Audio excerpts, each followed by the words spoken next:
Have you ever felt the sting of being pushed away by your own child?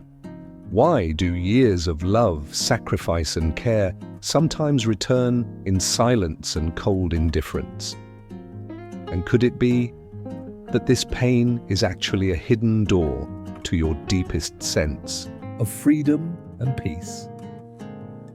Perhaps nothing cuts deeper than being rejected by your own child. The emptiness left behind by prolonged silence, distant words, and indifferent glances can weigh heavily on your heart. After years of unconditional love, sacrifices, and care, it's only natural to expect a bond filled with respect and closeness. But life, as we know, doesn't always meet our expectations. In those quiet, painful moments, questions inevitably arise. What did I do wrong? Why are they treating me this way? Is there any way to mend what seems broken? Yes, that pain is real. But here's another perspective, one that may shift the way you see everything. Sometimes, your child's rejection can be a blessing in disguise. It can force you to let go, reflect, and rediscover the inner freedom you may have long forgotten. In the philosophy of Stoicism, great thinkers like Seneca, Epictetus, and Marcus Aurelius teach us that even in our most challenging times, we can uncover wisdom, purpose, and serenity. So instead of viewing this distance as an ending, you can see it as a silent teacher, helping you to reconnect with your own strength and embrace this stage of life with renewed dignity and peace. Today, I'm going to guide you through 8 powerful lessons on how to process this pain. You'll learn how to forgive, release, and, most importantly, redirect your love into something that truly nourishes your soul. I'm Gabriel. If this is your first time here, I invite you to subscribe and stay until the end. Here, on this channel, we explore the wisdom of living, blending philosophical insights with practical tools to face the challenges of aging with courage and grace. And trust me, the final lesson may change your entire perspective on this chapter of your life. 1. Rejection is your greatest teacher. There's no pain quite like the feeling of being ignored, dismissed, or rejected by your own child. This kind of heartbreak doesn't just ache emotionally, it shakes your very foundation. After all, every parent pours years of dedication, dreams and effort into raising their children, hoping for love and appreciation in return. But sometimes, life surprises us in painful ways. Phone calls become rare. Visits turn into obligations. Family gatherings lose their warmth. I remember a story that left a deep impression on me, about James, a close family friend. James spent decades working tirelessly to give his children everything they needed. He sacrificed personal dreams, putting his family's needs first, always.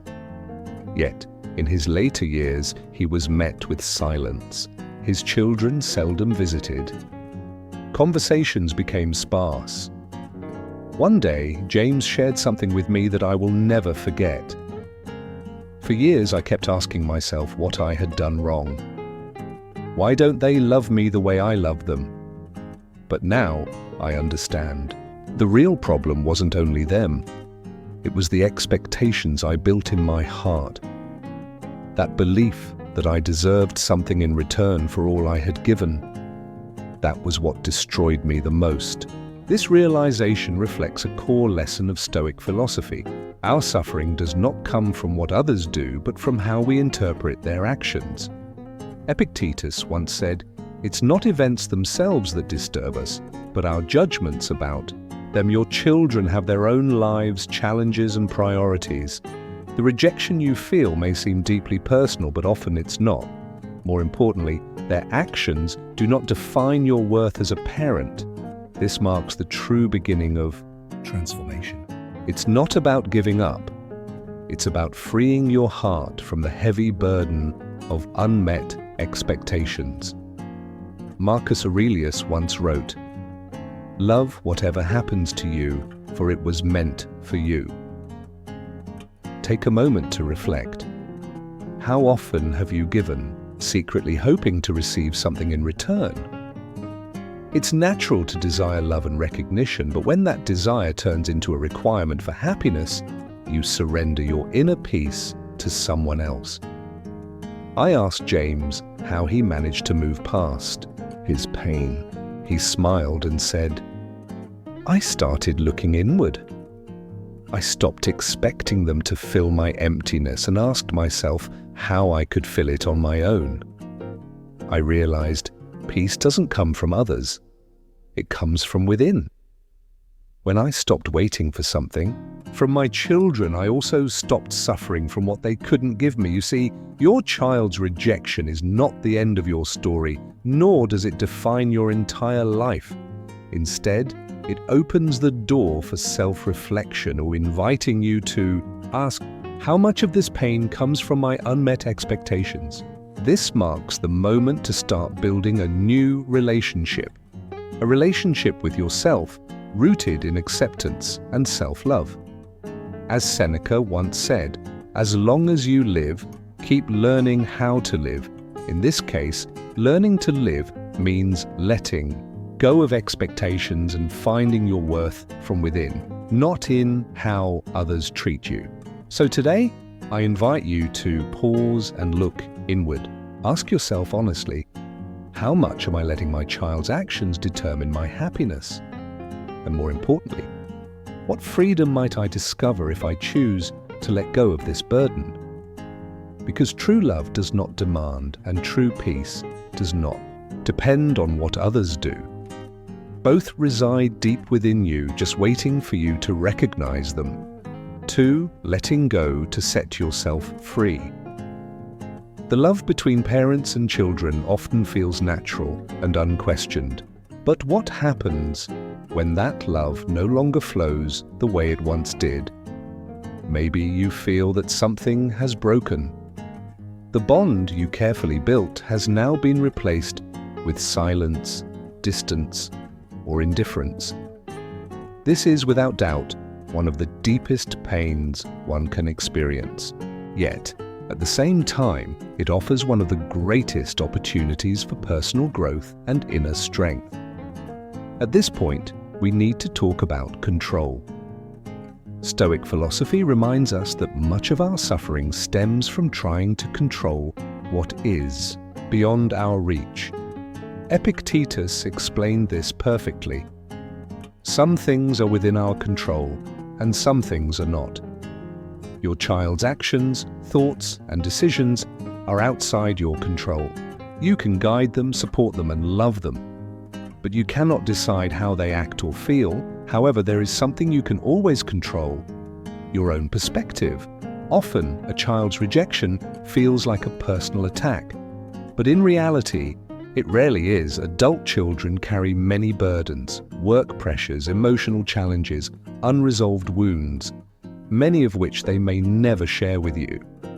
Sometimes, what appears as rejection is not about you at all. It reflects their own inability to handle inner turmoil. Picture yourself as a mountain. Storms may come, winds may howl, but the mountain stands steady and calm. This is the essence of Stoicism. It doesn't mean ignoring your pain. It means facing it with the deep understanding that your strength is not defined by how others treat you, but by how you choose to respond. To develop this perspective, one powerful tool is essential: compassion. It's easy to view rejection as ingratitude, but behind those actions there may be invisible struggles. Perhaps your child doesn't know how to express their emotions. Perhaps they are drowning in their own battles and have simply forgotten how important you are in their life. When you practice compassion, you allow yourself to look beyond your own wounds and realize their rejection may not be cruelty, but confusion or unspoken pain. Marcus Aurelius wisely said, "When you arise in the morning, think of what a privilege it is to be alive, to breathe, to think, to enjoy, to love." Though simple, These words hold profound power. Even if your child rejects you, you still have the privilege to love them, even from afar. Love does not always require immediate reciprocity. Sometimes love is simply a generous act, given freely to life itself. Another important key in facing rejection is remembering one simple truth: everything changes. Heraclitus, another great thinker, once said, "No one steps into the same river twice." Life is always in motion. Relationships, even the most difficult ones, constantly evolve. What feels like an impossible gap today may shift over time, and that transformation begins with you. By nurturing your inner peace, you not only release yourself from emotional burdens, you also create the space where reconciliation may one day bloom. So, if today you feel weighed down by rejection, ask yourself, how can I take care of myself right now? The answer does not lie in changing your child or waiting for them to act differently. It lies in turning inward, reclaiming your personal power, and remembering that your ability to love, to think, and to grow does not depend on anyone else. It is, and always will be, a privilege that rests in your own hands. We have learned that releasing expectations helps us free ourselves from suffering. But after letting go, a new question arises: can we still love without expecting anything in return? The answer lies in a force both extraordinary and deeply transformative: unconditional love. This is one of life's greatest challenges, yet also a profound opportunity for growth. Unconditional love, one of the most powerful yet demanding forces we may experience as parents. From the moment our children enter this world, that bond is formed, transcending words and explanation. However, when that love is not reciprocated, when rejection replaces the gratitude or closeness we had hoped for, holding on to that love becomes a true test of our character and heart. And this is where Stoic teachings can offer us light, guiding us toward a deeper and more transformative way of loving. To love unconditionally is to release expectations. It means understanding that while your child is part of you, they are also an independent being with their own path, wounds, and choices. Seneca once said, "True love is wishing the best for someone without expecting anything in return."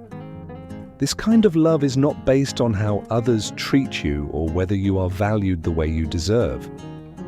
It does not cling or demand, because its true essence is found in the very act of loving itself, not in how that love is received. Facing rejection with unconditional love does not mean tolerating mistreatment or endless indifference. Instead, it frees you from the emotional burden of wishing your child would be different or fighting against what you cannot control. Epictetus taught, our emotions should not depend on others' actions but on how we interpret them. Thus, loving your child unconditionally does not mean justifying their behavior. It means affirming that their rejection does not define your ability to love or your worth as a person. This kind of love transforms relationships. It creates a space for respect and understanding. It does not mean you approve of your child's behavior, but rather that you choose not to respond with bitterness or resentment. When you love freely without expecting anything in return, you offer your child the chance to witness the strength of your love, to see it as a safe refuge should they ever decide to return. Stoic philosophy reminds us that unconditional love is also a reflection of inner strength. Marcus Aurelius once said, "The best revenge is to be unlike those who wrong you." In this context, your child's rejection should not cause you to mirror their indifference. Unconditional love is not weakness, it is courage. It is choosing the harder yet freer path, staying true to your values, even when the world turns its back on you. Think of love as a flowing river. When it moves freely, it overcomes obstacles, nourishes everything in its path, and continues forward. But when you try to block or control it, it stagnates and loses its power. Unconditional love is like that river. It does not stop at the rocks of rejection or the detours of differences. It keeps flowing, not because it does not feel pain, but because it knows its purpose does not depend on what it encounters. Accepting your child's rejection and responding with unconditional love does not mean the pain will vanish instantly, but it does help you release the pain gradually, preventing it from turning into resentment. As Buddhist philosopher Lat Ma once said, true love has no hidden motives, it simply exists. When you choose to love this way, you not only offer your child a refuge, you also gift yourself a peace that rejection can never take away. Unconditional love does not guarantee that your child will change or that your relationship will be perfect, but it gives you the strength to live with integrity, to stay true to yourself, and to find serenity even amid the storm. In the end, unconditional love does not only transform the one who receives it, it transforms the one who gives it. It lifts you above the pain, connects you with your inner strength, and allows you to face rejection with dignity and grace. After learning how to love unconditionally, we begin to release many of the burdens within our hearts. However, there is still a silent and powerful barrier standing between us and our loved ones: the ego. To truly find inner freedom, we must confront it head-on, admitting that at times we may not have listened enough, may have imposed our expectations, or even unintentionally hurt our children with our words or actions, does not mean that the entire weight of the relationship falls on us. Rather, it simply reminds us that we are human, capable of reflection and growth, even in this stage of life. I witnessed this deeply through the story of Robert, a close family friend. For years, Robert felt rejected by his daughter. Whenever he tried to connect, she avoided him or responded coldly. Feeling wounded, Robert often thought, "I've been a good father. She's the one being unfair." But one day, during an honest conversation, his daughter revealed her truth. "Dad, I never felt like you really listened to me. You always believed you knew what was best, but you never gave me space to be myself." That revelation hit Robert hard. He had to face his pride and realize that, although his intentions were good, he hadn't always understood what his daughter truly needed. That moment of humility changed everything. The shift wasn't immediate or perfect, but once Robert let go of his ego and admitted he didn't have all the answers, he created space for dialogue and reconciliation. Robert's story serves as a powerful reminder.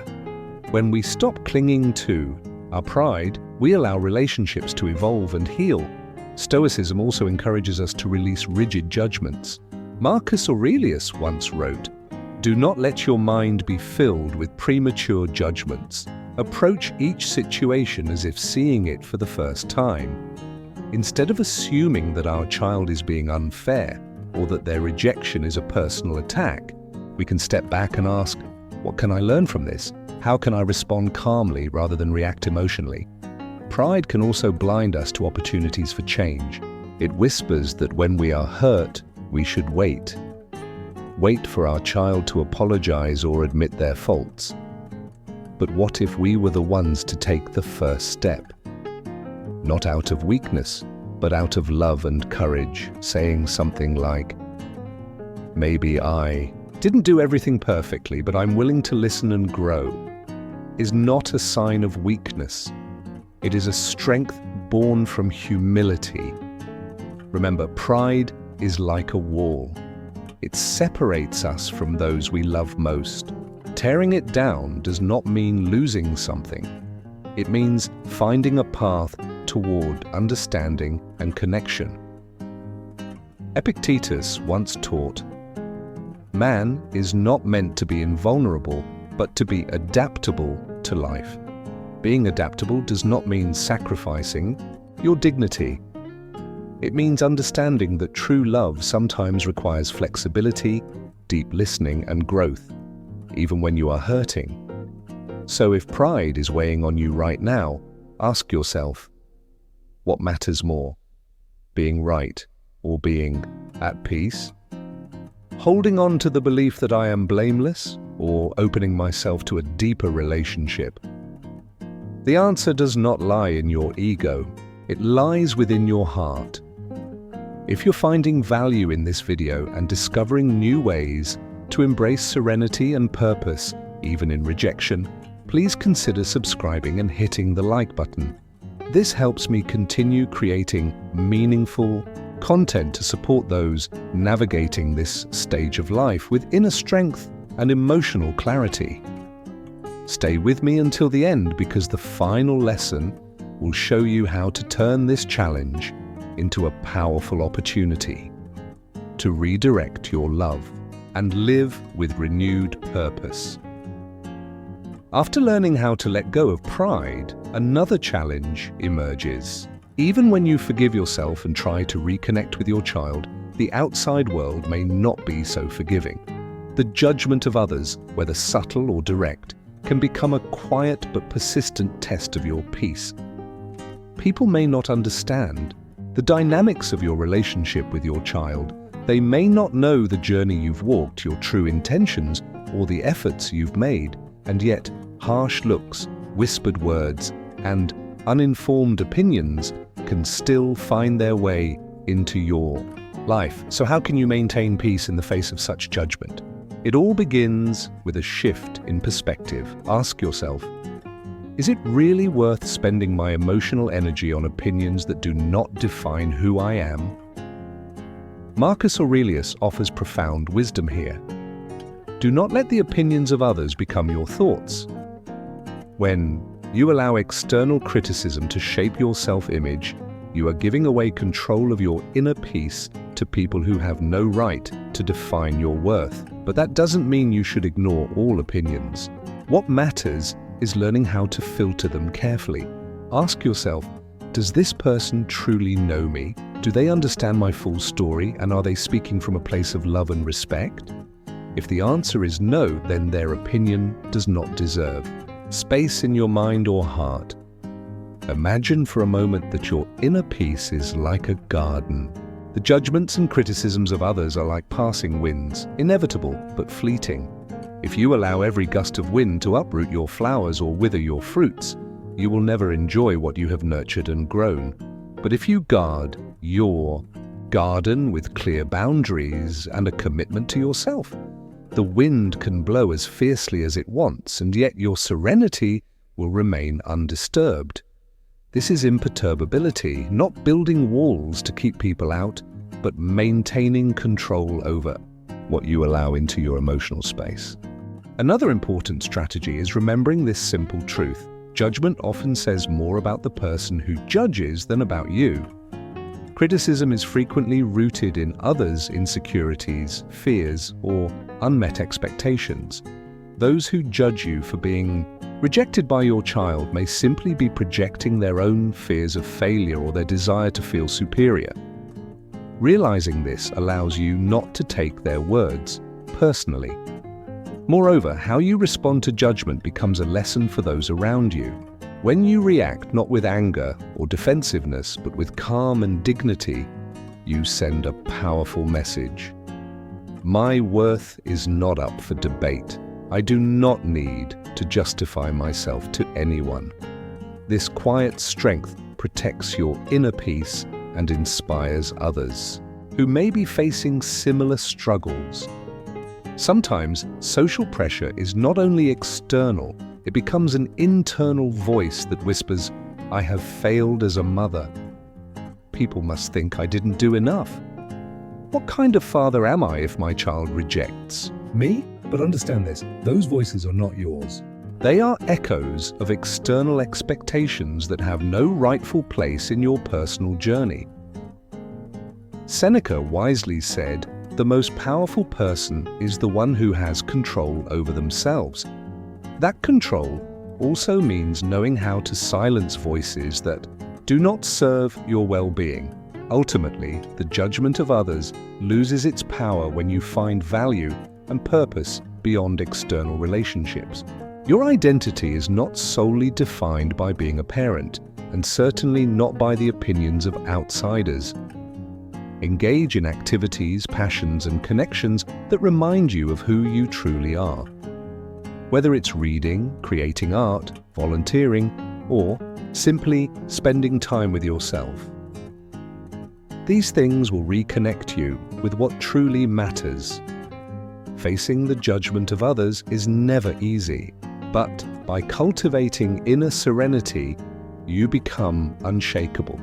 Someone who can walk with dignity even when surrounded by criticism.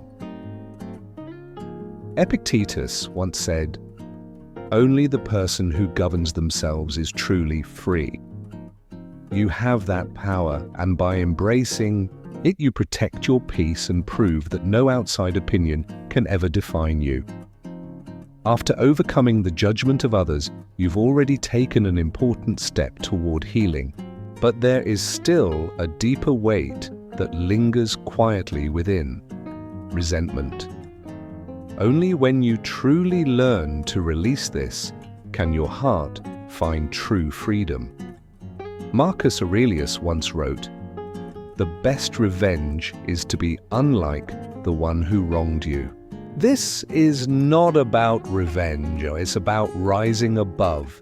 Being unlike them means choosing a different path, a path without resentment. If your child has shown indifference or lacked love, responding in the same way only continues the painful cycle. Forgive, not because they necessarily deserve it, but because you deserve peace and relief from this heavy burden. Forgiveness does not happen overnight. It starts by acknowledging what you truly feel. Accept your pain, your anger, even your frustration. Ignoring these emotions only makes them stronger. As Seneca wisely taught, nothing is more miserable than the one enslaved by their own anger. Recognizing your resentment is not weakness, it's courage. By naming it, you give yourself the chance to process and ultimately release it. Forgiveness does not only heal the relationship with your child, more importantly, it heals the relationship with yourself. A child's rejection often brings a heavy sense of guilt. What did I do wrong? Where did I fail? These painful questions may torment you, especially when you tried your best. But this is when you must also learn to forgive yourself. Forgive yourself for being imperfect. Forgive the mistakes made out of love or simply from not knowing better. Seneca reminded us to err is human, but to persist in error is foolish. Learn from your experiences, but do not remain trapped in endless self-judgment. Forgiveness does not always require a direct conversation. Your child may not yet be ready to hear your words, or your current relationship may not allow for reconciliation. But forgiveness does not need validation from others to be real. You can practice it silently through reflection, writing in a journal, or speaking kindly to yourself. This inner act holds immense power. It frees you from waiting for others to change so that you can find peace. Science supports this truth. Psychological studies show that people who practice forgiveness experience lower stress, better heart health, and enhanced emotional well-being. Forgiveness is like releasing a dam that has held back too much water. Once released, the flow of your life can move forward again, and you realize there is a way beyond the pain. Forgiveness does not mean forgetting. Memory is a powerful tool that helps us learn and protect ourselves. But it does mean remembering without bitterness. Think of forgiveness like putting down a heavy stone you've been carrying in your backpack. The stone does not disappear, but it no longer weighs you down or holds you back. Forgiveness is also an act of humility. It reminds us that both you and your child are human, with flaws, limitations, and pains that may have been unknowingly passed down. Epictetus once said, "Be gentle with others, for they too are struggling." Your child may be wrestling with fears, insecurities, or wounds they have not yet shared. Forgiving them is not only a gift to yourself, it is an open door, so that if one day they are ready, they can return from a healthier and more mature place. The true power of forgiveness lies in its ability to set you free. You cannot change the past, but you can decide how you will carry it. Forgiving does not mean giving up on yourself. It means reclaiming your emotional freedom, allowing yourself to live this stage of life with the peace you deserve, with a lighter heart and a calmer mind. Forgive your child. Forgive yourself. And always remember, forgiveness is not weakness. It is one of the greatest signs of strength and maturity. Because ultimately, forgiveness is not only a gift for others, but also the greatest gift you can give yourself. Serenity and a heart no longer bound by chains. After releasing resentment and embracing forgiveness, your heart becomes lighter. But a new question naturally arises: where does all that love go now? When you are no longer held back by pain, you can begin to redirect your love, transforming it into a powerful force that nurtures your own life. In Stoic philosophy, Marcus Aurelius reflected, "Love for others must be rooted in action." This means love should not remain trapped within one person, nor should it wither in resentment when it is not received as expected. Love has the power to expand. It can find new ways to flourish and bring life to new places. Think for a moment. What once brought you joy? What did you love before life's responsibilities consumed your time and energy? Perhaps it was a hobby, a talent, or a cause you once cherished. Maybe you always wanted to learn how to paint, but never found the time. Or perhaps you dreamed of volunteering, helping those in need. Now is the time to redirect your love into what brings you vitality and reconnects you to the world in new ways. Many people who have faced rejection or distance from their children have found inspiring ways to love and be loved again. Take Helen, for example. For years, she tried to repair her relationship with her son, but without success. Finally, Helen decided to channel her love elsewhere, to an animal rescue shelter. "I always wanted to help, but I never had the time," she shared. At the shelter, Helen not only discovered a renewed sense of purpose, but also found a community of people who shared her values and experiences. The love that once felt trapped in pain found a new flow, strong and meaningful once more.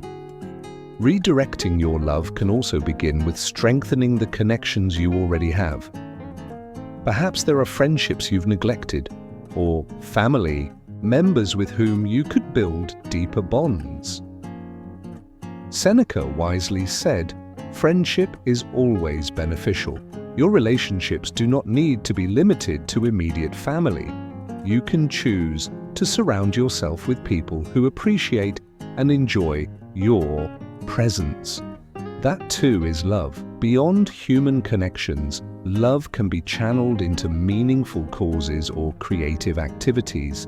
Writing, gardening, cooking for others, or learning something new. These pursuits not only keep you engaged, but also remind you that the love within you has endless ways to express itself. Epictetus taught, "We must focus on what is within our control."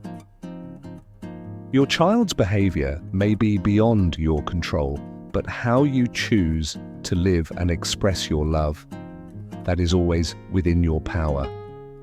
Remember, love is not finite. It does not disappear simply because someone does not receive or appreciate it the way you hoped. On the contrary, when you choose to redirect it, love multiplies, bringing light to places you may have overlooked.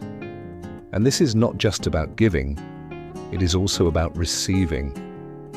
When you open yourself to new connections, love finds its way back to you, often in ways you never imagined. Science supports this truth. Studies on emotional well-being show that people who dedicate time to altruistic, creative, or community activities report higher levels of satisfaction and happiness, even when facing personal challenges. Imagine for a moment, instead of focusing on rejection, what if you asked yourself, where else can I direct this love? Who or what can I share this energy with? It could be as simple as caring for a plant, teaching a grandchild something new, or as meaningful as joining a cause you're passionate about. Every small act of love matters, and each one helps you heal and grow. Redirecting your love does not mean giving up on your child or closing the door to future reconciliation. It means recognizing that even if your relationship struggles, the love you feel still has incredible value.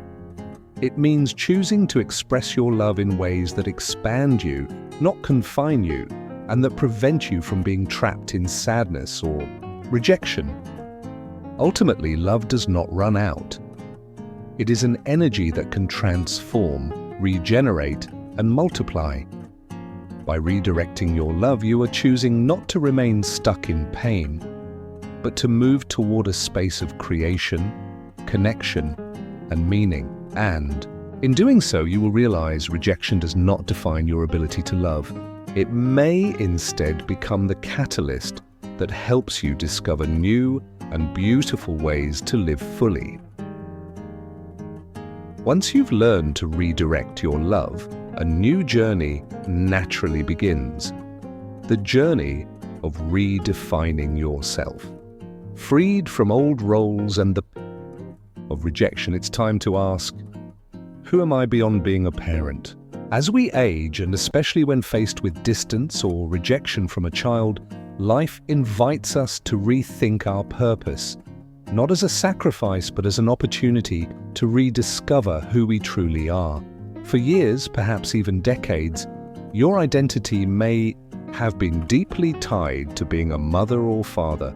From your child's very first steps to their greatest milestones, everything revolved around them. But now, as distance grows, this role may feel like it has faded, leaving behind a difficult emptiness. This is where Stoic wisdom becomes a guiding light. Marcus Aurelius once said, "The happiness of your life depends on the quality of your thoughts." This reminds us that your purpose is not lost. It simply needs to be redirected into a new chapter. Redefining yourself starts by accepting that you are more than your role as a parent. Yes, it is an important part of you, but it does not define your entire existence. Within you still live passions, dreams, and interests that may have been set aside for years. Now you have the chance to awaken those parts of yourself. Seneca once said, "As long as you live, keep learning how to live." Aging is not the end. It is a new stage of discovery, of who else you can be, what else you can contribute, and what else you can enjoy. This process of redefining can be deeply liberating. Think back to what once brought you joy before parenthood became the center of your world. Perhaps you loved writing, painting, traveling, or learning new things. Or maybe there was a project you always wanted to start but kept putting off. Now is your time. Rediscovering yourself does not mean abandoning your love for your child. It means choosing to honor your worth as an individual. Stoic philosophy also teaches that adaptability defines our strength. Epictetus said, "Do not seek for things to happen as you wish. Wish for them to happen as they do, and you will find peace." Perhaps this distance was never part of the life you imagined. But instead of resisting it, you can embrace it as an opportunity for new purpose. Imagine for a moment a tree. For years, it bears fruit, gives shade, and nourishes life around it.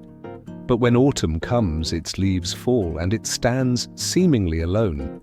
Yet, during this stillness, the tree quietly grows from within. Its roots deepen, its trunk strengthens. It prepares for the spring to come. In the same way, this moment of rejection may feel like the autumn of your life.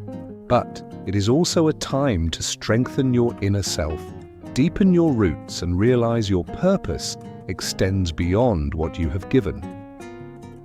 Rejection, painful as it is, can be the catalyst that asks, what do I want to do with the time I have left? What legacy do I wish to leave, not only as a parent but as a human being? Rather than focusing solely on what has been lost, focus on what you still have to gain, to learn, to grow, and to live with curiosity and enthusiasm. Redefining. Your purpose does not mean giving up on your child or closing the door to reconciliation. If that bond is restored one day, you will have even more to offer, not from emptiness, but from the fullness of a life well lived. And even if that day never comes, you will have built a rich, meaningful, and fulfilling life on your own terms. Ultimately, redefining your purpose is an act of deep self-love. It's recognizing that while some parts of life may have changed, you are still capable of growing, contributing, and finding joy. Do not let rejection define your worth. As Seneca once said, it is not that we lack time to live, but that we waste it on things that do not matter. Do not waste this time. It belongs to you. Reinvent yourself. Rediscover yourself. Honor the person you are, beyond every role you've ever played. Nature offers a powerful lesson about rejection. When a tree loses a branch, it does not stop growing. The wound remains visible, but the tree continues reaching for the light and moving forward on its journey. So too are we. Even in emotional winters like the rejection from a child, we have the ability to find new directions, root ourselves in what nourishes us, and open to new opportunities. This moment does not define you. What defines you is how you choose to face it. You can let pain consume you, or you can turn it into fertile ground for rediscovery. Yes, rejection hurts, but it is also a reminder that you are still here, that your purpose is not over, and that you still have love and strength to offer, even if that love must find new paths. Marcus Aurelius said, "The universe is change, our life is what our thoughts make it." You have that power. You can transform this challenge into an opportunity to grow, to reconnect with yourself, and to find a peace that no one else can take from you. If this is your first time on this channel, I invite you to subscribe and turn on notifications so you won't miss new videos that help you rediscover your inner strength. If you've made it this far, I want to say congratulations. You've had the courage to reflect on this difficult but beautiful journey. Comment below "I choose my peace" and share where you're watching from. I would love to know who is walking this path of inner strength and serenity alongside me. And don't forget to share this video with someone who may need it. Sometimes a single reflection can completely change the way we face our own emotional winters. Until next time, remember, like the tree, you keep growing, reaching for the light, and finding your purpose, no matter what you've lost.